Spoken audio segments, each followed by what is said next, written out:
দীর্ঘ 17 বছর এই উচ্ছেদ অভিযানের শিকার হলেও আমরা মনে করেছিলাম যে অন্তত আমাদের জনগণের সরকার বিএনপি আসলে আমরা এই উচ্ছেদ অভিযান থেকে মুক্ত হব, কিন্তু না, ফ্যাসিস্টের ষড়যন্ত্র এখনো অব্যাহত আছে। ব্যবসায়ীদের সাধারণ মানুষের বুকে লাথি মারতেছে। জাতীয় নির্বাচনের আগে ডিসি অফিসের যে কাঠ বাণিজ্যের, টমটম বাণিজ্যের যে দুর্নীতি, মাননীয় স্বরাষ্ট্রমন্ত্রী বক্তব্যে পরিষ্কার বলেছে যে বিএসকে একটি কাজল সাহেব সহ মাননীয় জেলা প্রশাসক সহ একটি সুশৃঙ্খল পরিবেশ যেন কক্সবাজারবাসীকে উপহার দেওয়ার জন্য পর্যটককে নির্দেশ দিয়ে গেছেন। সেই বক্তব্যকে বিতর্ক করার জন্য মাননীয় জেলা প্রশাসক অতীতের 5ই আগস্টের পরে 12ই ফেব্রুয়ারি জাতীয় নির্বাচনের আগে ডিসি অফিসের যে কাঠ বাণিজ্যের, টমটম বাণিজ্যের যে দুর্নীতি, মূলত আমাদের প্রিয় নেতা আলহাজ সালাউদ্দিন সাহেবের বক্তব্যকে সামনে রেখে এই বক্তব্যকে মিসইউজ করার চেষ্টা চালাচ্ছে। আমাদের সকলকে একতাবদ্ধভাবে ডিসি অফিসের এই দুর্নীতি কার্যক্রমকে বন্ধ করার লক্ষ্যে মাননীয় সালাউদ্দিন সাহেব আমার বক্তব্য যদি আপনাকে পর্যন্ত পৌঁছায়, তাহলে আমি আপনাকে বলতে চাই, যদি আপনাকে কেউ বলে থাকে এটা ফ্যাসিস্টের মার্কেট, আমি বলবো না।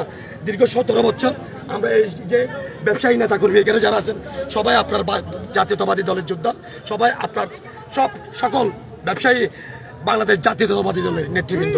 সেই দিকটা আপনি খেয়াল রাখুন।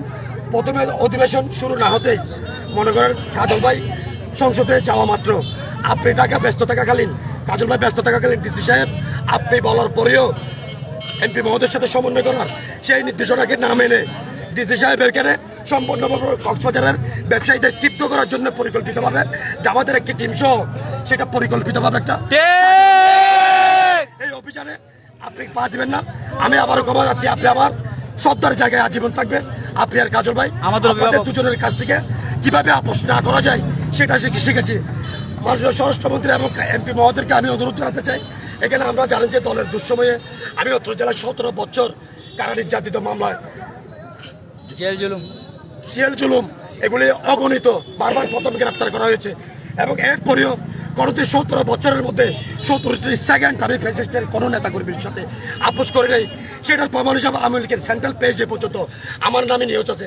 দীর্ঘ 17 বছর এই উচ্ছেদ অভিযানের শিকার হলেও আমরা মনে করেছিলাম যে অন্তত আমাদের জনগণের সরকার বিএনপি আসলে আমরা এই উচ্ছেদ অভিযান থেকে মুক্ত হব, কিন্তু না, ফ্যাসিস্টের ষড়যন্ত্র এখনো অব্যাহত আছে। সামনে বাস্তবে করার জন্য আপনার বক্তব্যকে সামনে রেখে তারা আমাদেরকে অ্যাটাক করার চেষ্টা চালিয়ে যাচ্ছে। আপনি উচ্ছেদ না করতে বলা সত্ত্বেও ওনারা, আপনি বলেছেন সুশৃঙ্খল পরিবেশ আনতে, ওনারা উচ্ছেদ অভিযান দিয়ে আপনার কথা না শুনে ওনারা কক্সবাজার সর্বসাধারণ মানুষের, ব্যবসায়ীদের সাধারণ মানুষের বুকে লাথি মারতেছে। এবং আজকের ইফতারের টাইম আমরা এখনো পর্যন্ত কি ইফতার করে নেই। আমরা এটা আমাদের প্রিয় নেতা আলহাজ সালাউদ্দিন আহমেদের বক্তব্যকে সামনে রেখে ডিসি অফিসের 12ই ফেব্রুয়ারি 5ই আগস্টের পরের যে দুর্নীতি এটা ডাকার চেষ্টা চালিয়ে যাচ্ছে। খালি দোকানগুলির মালিক ছাড়া যেভাবে দিয়ে গেছে, এই যুদ্ধ তো আমি 1971 সালে হানাদার বাহিনী আমাদের বাঙালির উপর, জাতির উপরে করেছিল, যে সেই দৃশ্য কিন্তু আজকে আমি সুগন্ধা বিচে দেখেছি, আপনারাও দেখেছেন। কিন্তু এটা তো হতে পারে, আমি তো সময় চেয়েছি ওনার থেকে, যার মালামালটা তাকে নিয়ে যাওয়ার সুযোগ করে দেওয়া। ম্যাজিস্ট্রেট সাহেব ডাইরেক্ট পরিষ্কার বললো কি ডিসি সাহেব যারা, আপনি ডিসি সাহেবের সাথে কথা বলেন, আপনি ডিসি সাহেবের কথা বলে উনি কিন্তু সিজার লিস্টের কপি পর্যন্ত না দিয়ে আমার মালামাল কি জব্দ করেছে এটা পর্যন্ত না দিয়ে যে বর্বরতা উনি চালিয়েছে হকারের উপরে, আজকে যেখানে গরিব মানুষ সাহায্য পাওয়ার কথা সেখানে যদি লাথি পড়ে, এই পৃথিবীতে এর চেয়ে মানবতার